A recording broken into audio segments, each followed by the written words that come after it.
Now, I know there are some people fascinated looking into refrigerators. So what's that? Oh, okay, no. Anyway, right now I gotta go shopping again. I got 2 more meats. I got like breakfast sausages, which I don't want to go overly sausaged. But if we cook now, we should have food for a couple days. But why don't we try these? These are, what are these? Fresh cut on premises. These are just little pork chops, little cuts of pork. So these should go nice. We'll try these. Go. Okay, so yeah, this aluminum foil, tin foil, will become garbage when we're done cooking. But you can reuse it for, the time being. So I'm not going to put on new aluminum foil. I think this should be fine for now. It's already here. It's already filthy. When we're all done, we'll just throw it out. But let's try this because we haven't tasted the sausage yet. We'll try. We'll have some sausage and we'll have some of this. I think what you should do is you should center them all. Absolutely. Yeah. See, my brother knows best, and I'm just sort of throwing shit on because this isn't a grill. This is a freaking oven, and we're. What do you want me to do? Actually, let me tell you what. Pause. I'm gonna wash my. Okay. Now my brother is going to do it. Whatever. I like to wash my hands. They're all. I said, look, we'll switch. You're much better at meat placement. I'm much better at working a camera, apparently. Oh, you don't mind if your face is on YouTube, do you? I'm joking. No, I know. Aren't these a little too... Okay, you want them in the middle, but no, wait. See, wait. The flame... Here's what I understand. Yeah. The flame's going to be here. Right? Or no, it's going to be the other way. It is going to be that way. You're right. It's going to be that way. No, you're right. I'm not thinking fourth dimension. Okay, we'll try it. No, wait a minute. Wait. No, you're still wrong. It's going in this way. So the flame's going to be here. So these will be burned in the center, and these will be raw. So I don't know if you're trying to... Maybe I'm wrong. Wait. Oh, you are right. Oh, I'm not trying to take a dig at my brother. Normally, I'm the moron. I'll say something, and my brother will look at me and say, no, asshole. So usually, I'm the one who's wrong. This time, no, I'm thinking, no, it's got. I see what you're trying to do. You're trying to keep them centered so they're closest to the, closer to the flame, the overhead broil flame. Okay, now I see what you're trying to do. Yeah, no, it goes in hamburger, not hot dog. It goes in widthwise. But we'll see how these come out. Again, we'll have to flip them. But what is the magic number for pork chop? About the same, 150-ish? 155, yeah. You don't want to mess around with pork, but... Right. Want me to put them in or you want to put them in? I can put them in. You should take the... Yeah, let me dry my hands and take the camera. Yes, it's right there. Nice. Where are I putting them? Up here. Go up here. Eyes are up here, buddy. No, I'll just put it in, but... All right. Take a look. Is the flame still going? Sure. Yes, it is. One of the problems with broiling, though, it's such high heat. When I opened the oven just now, I got a whole whiff of, this is a gas oven, steam, gas and steam and just whatnot. Oh, look at that. Take a look at the bottom. My collection pan for any excess oil or grease. See how the grease that's in there is frying up? Hopefully it's far enough away from the flame, show the flame, that it shouldn't catch fire. But you can now see the aluminum's getting compromised because, we've been using it. So Let's see how this turns out. All right. No, but I think that was a clever idea. Ultimately, you want to keep them, centered in the middle of the grate, the shelf there. But yeah, it is getting hot. This oven is heating up. I could set it to low, but I'd rather not turn the flame down. We'll just keep cooking. And what time? We put in 20. So I want to give it 5 minutes? 4 minutes? I guess 5 minutes, right? I was going to say 3, but... Oh, 3? Yeah, all right. Whenever you say pull them, I'll pull them. All right, sounds good. I got to clean this oven. It's filthy, but, that happens when you got grease and... Go. We good? We're good, yeah. Minutes? Good. Let's do this. Let's give it 1 more minute. Pause. I see a ship in the harbor. I can in shallow bay. But if it wasn't for your misfortune, I'd be a heavenly person today. And I thought I told you to leave me when I walked down to the beach. Okay, now take a look here. They look like they're cooking, but they still look kind of whitish. So I'm going to flip them. I wouldn't do the thermometer yet. Let's flip them once, put them in for another 3-4 minutes. But they are cooking. And again, it is weird how the top is actually more cooked than the bottom, but that's because heat source is overhead.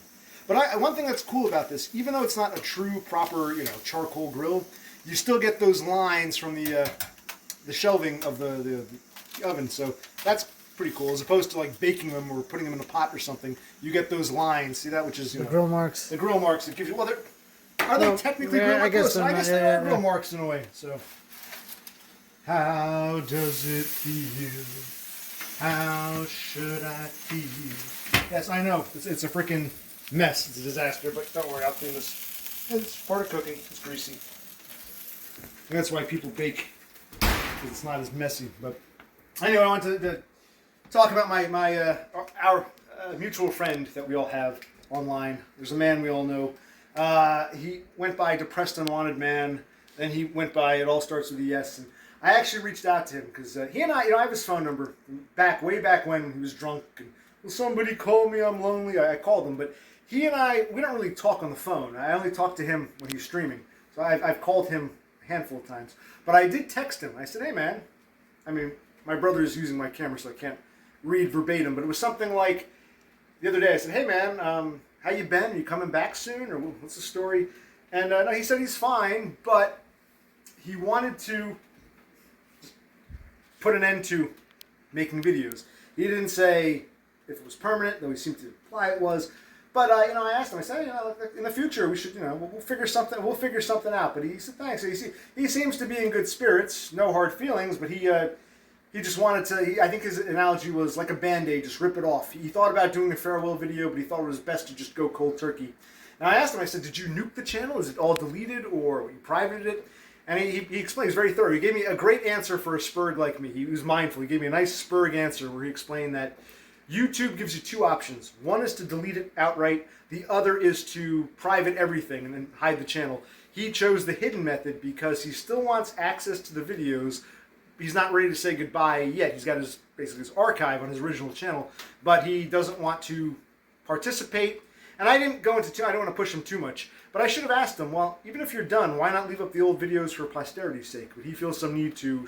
He should have just left them up. I mean, there could still be people who discover him, and right now that kid out there who's lost and lonely, in a year or two might discover his videos and say, oh, okay, so it could be a positive thing. I don't know why he feels why some of these people feel like, and I remember when the Beatles broke up. I mean, Lennon was saying something like, there's a quote of John Lennon, I'm paraphrasing, he goes, yeah, the Beatles are breaking up. But it's not the end of the world. Life goes on. You've got the old albums there when you want to go back and reminisce. In other words, we're breaking up, but our old shit's still there. We're not going to, repossess your Beatles records. Same thing. Why not just leave up even if you don't want to make content, why not leave the old stuff up so we can go back when we want to reminisce? That's what I don't. Anyway, let's take a look at this. But that's not that's just more of a curiosity thing. But otherwise, DUM seems to be doing well, and we might there might be some communication in the near future. We'll see. Let's see. Then again. All right, still looks kind of white-ish. You know what I mean? Yeah. Want to flip them again, or do we just let them sit for another minute or two? Couple more minutes. All right. Okay, so now while we're waiting for the pork chops, we're going to try some of the sausage, and because we just had some, here's half of one. Now, what I would say is the outer skin is pretty crispy. It's pretty crisp. Crispier than it would be on a grill. But amazingly, the inside is fully cooked and incredibly juicy and very good. I mean, what'd you think? You had one, right? I thought it was really good, yeah. All right, let's try this. Back up and we'll see. No, it was pretty good. So, yeah, it's because of the broiling, the exposure to the overhead flame, I would say the skin is a bit rougher or coarser than it would be on a grill, but the inside is actually much more juicy and succulent than it would be on a grill, amazingly. Yeah, pretty good. Now let's take a look while I'm eating. Like this. Okay. Well, and that's my brother was saying, the other white meat. Now, the problem with broiling is you can go from looking still kind of raw, and then like a minute or two later, it looks like it's overcooked. What I'll probably do, we'll test the temperature, but I'll do the same thing. I'll move the outers more in and the inners more out. We'll give them a little more flame exposure, or what do you think? We're going to try them out? Because the outers are still pretty white, whereas these are getting burned. Or maybe I'll put these to the cooler periphery. But then that still looks a little too... This is 167. I think it needs a little more crisping. Maybe another just 2 minutes. Flip everything.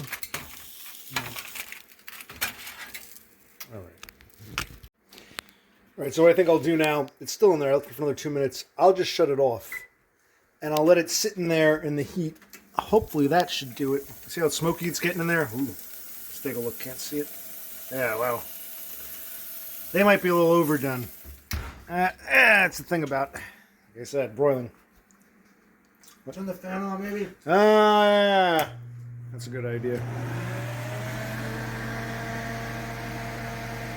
This one's going to like Go ahead, talk. This one's going to 250. Jeez, okay, so once again, we didn't find the sweet spot. They went from looking kind of raw to being overcooked within a matter of minutes. You said they look like leather, but some might be salvageable. It's a shame, though. So I think these are kind of small. I think you need bigger cuts of meat. But then again, they're about the same size as the sausages. You got the sausages, right? These are not as thick. Yeah, they're not as thick. And the tin foil is hot as hell, right? It's hot to the touch. Yes. And the oven's overheating, so maybe we'll just, you can't broil for too long. Yeah. Maybe next time we should. Maybe we should have broiled the sausage, baked the pork chops. I don't know. But those are small chops, so I don't know. Okay, so quick synopsis. The sausages that we did in the first part there, they're surprisingly filling, surprisingly juicy. I wonder if the the crispy outer skin retained a lot of the juices, because 3 sausages, I'm pretty full. Like when I do these on the grill, I could eat like 7 or 8 of them. They go down. They're delicious. You can eat them. These are very filling, very well cooked in the middle, but filling. So A for effort there. Okay. What the hell happened? We you said they're what, too dry or they're I guess the oven builds up heat, and we didn't factor that in. right? So it was already hot, so we'd have to leave it as long. If we were starting with these, what we did probably would have worked. But because the oven was already preheated because of the last cook, we how were they? I'm not sure. Very dry, but they're not totally gone. Wait a second. Yep. I turned the plate upside down because the other side's all grungy. So, all right, this side looks pretty good. Like a nice, not too white, not too burned. This side looks. I mean, you see the charring. Some people do like pork chops with that brown, so you're at that point where it's getting unacceptable but still acceptable. We can probably cut off the charred parts, but how is it on the inside? Let's take a look. Okay, it's not terrible. It's not overly burned. It's fully cooked. You see that normal cooked pork. You don't see a lot of pink. But you said it was very dry. Yeah. I'll try a piece here. Let me take a look at me eating a piece. It's a shame if this becomes. I was hoping to have enough food for the next couple of days. Sausage is phenomenal, so that was a hit. But these pork chops, or these little pork cutlet things, can't even cut the damn thing. It's like leather. All right.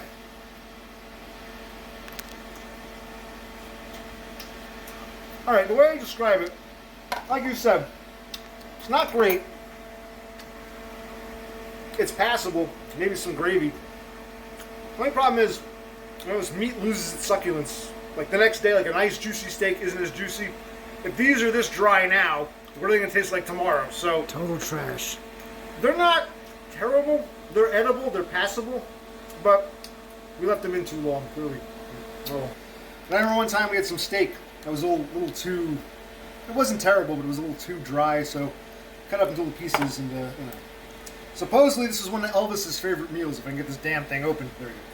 Whipped cream and pork chops, sir. So let's see. Let's see if the king could do it. Why can't we? So let me put some whipped cream on. Let's see what this tastes like. Am I basically just eating whipped cream on a little cracker, or is it gonna make a mess? But here we go.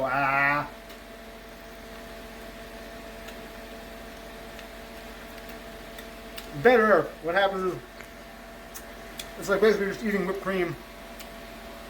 It's like a dry underbelly. Just more whipped cream. This is.